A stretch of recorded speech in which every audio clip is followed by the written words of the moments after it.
जय श्री कृष्ण दोस्तों। हर हर महादेव। कैसे हैं आप सब? स्वस्थ और सुरक्षित होंगे।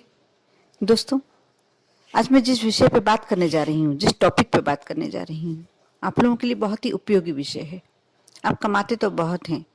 कई व्यक्ति ऐसे मैंने देखे हैं जिनकी कमाई अंधाधुंध होती है, लाखों में करोड़ों में कमाते हैं, लेकिन वह पैसा आने के बाद कहाँ जाता है? बीमारियों में, कोर्ट कचहरी में, या बच्चे पति कोई गलत आदतों में, गलत राह पर हैं, वहां खर्च कर देते हैं। अब देखते हैं महीने के अंत में आपने जितना कमाया बहुत ही कम आपके पास बचा है, और हो सकता है नहीं भी बचे।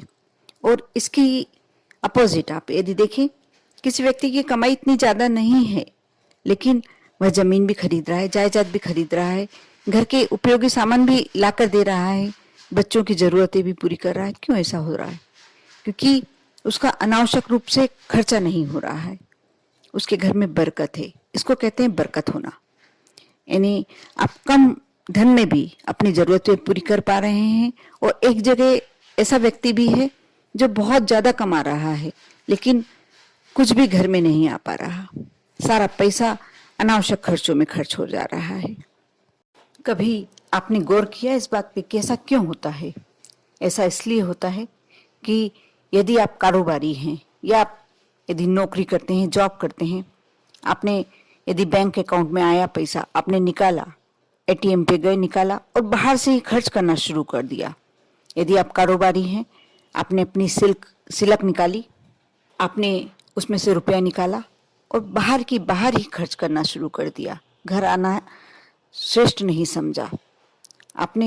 ये तो मैंने मेरे परिवार में देखा है। आपने देखा है या नहीं ये मुझे नहीं पता, लेकिन आज मैं अपने घर की बात शेयर करती हूँ, अपने मायके की बात शेयर करती हूँ। मेरे जो पिताजी थे, वह लाकर अपनी जो भी आमदनी होती थी माँ के हाथ में सौंपते थे।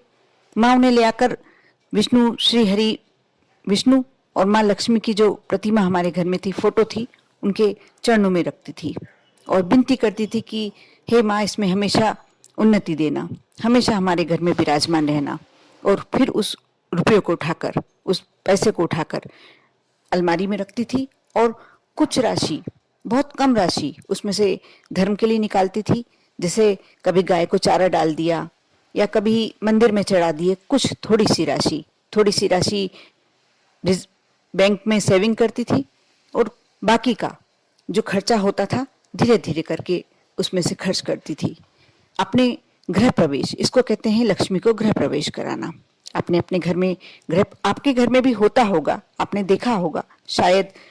जो बड़े लोग होते हैं, जो पहले कार्य होते थे, वे पूरे न्याय संगत होते थे। उससे हमारे घर में बरकत भी बनी रहती थी और माँ लक्ष्मी की कृपा भी बनी रहती थी, माँ अन्नपूर्णा की कृपा भी बनी रहती थी। जो आज समय आ गया है, एकदम फास्ट आया और खर्च किया, ये कार्य होता है, तभी हमारे ऊपर लक्ष्मी मेहरबान नहीं होती, तभी हमारे ऊपर लक्ष्मी जी की कृपा नहीं होती। आप कोशिश कर देखिए ये उपाय। क्योंकि जो घर की महिला होती है, घर की माँ होती है, वह गृह लक्ष्मी होती है। उसको लाके सौंपने के बाद वो किस तरीके से खर्च करती है। महिलाओं में एक बहुत अच्छी आदत होती है कि खर्च को बहुत ही सोच समझ कर करती है। पैसे को इस तरीके से खर्च करती, कहाँ मैनेज करना है उसको बिना पढ़े भी मैनेजमेंट करना आता है।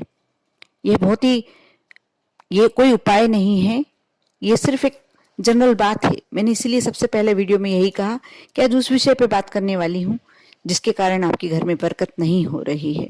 आप ऐसा करके देखिए। जब आप लक्ष्मी को, जब पैसा आता है, आपको सैलरी मिली या आपकी आमदनी हुई, आपने घर लेके आए, आपके यहाँ लक्ष्मी का गृह प्रवेश हो गया। उसके बाद जब आपने अपनी पत्नी को दिया, तो वह एक तरह से ये मान लीजिए आपने अपनी गृह लक्ष्मी को लक्ष्मी सौंप दी। उसके बाद जो लक्ष्मी होती है आपकी, वह माँ लक्ष्मी के चरणों में और श्री हरि विष्णु के चरणों में जब समर्पित करती है, तो विनती करती है मन ही मन, भले ही वो ऊपर से बोले ना, लेकिन अंदर के अंदर वह विनती करती है कि माँ हमारे यहाँ हमेशा ऐसे विराजित रहना, ऐसे ही।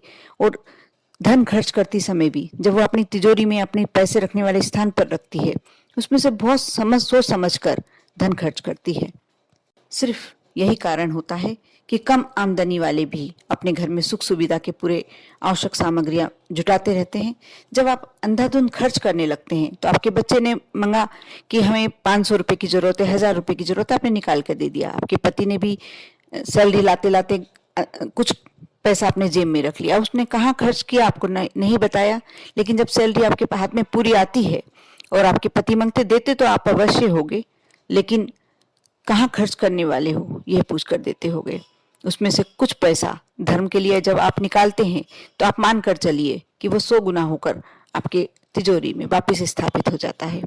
बहुत ही सरल कार्य है ये, सिर्फ एक रूटीन बनाना है, कोई उपाय नहीं है, कोई पूजन नहीं, कोई पाठ नहीं है, लेकिन ये कार्य जो भी करता है उसके यहाँ महालक्ष्मी की कृपा हमेशा बनी रहती है, श्री हरि विष्णु की कृपा बनी रहती है।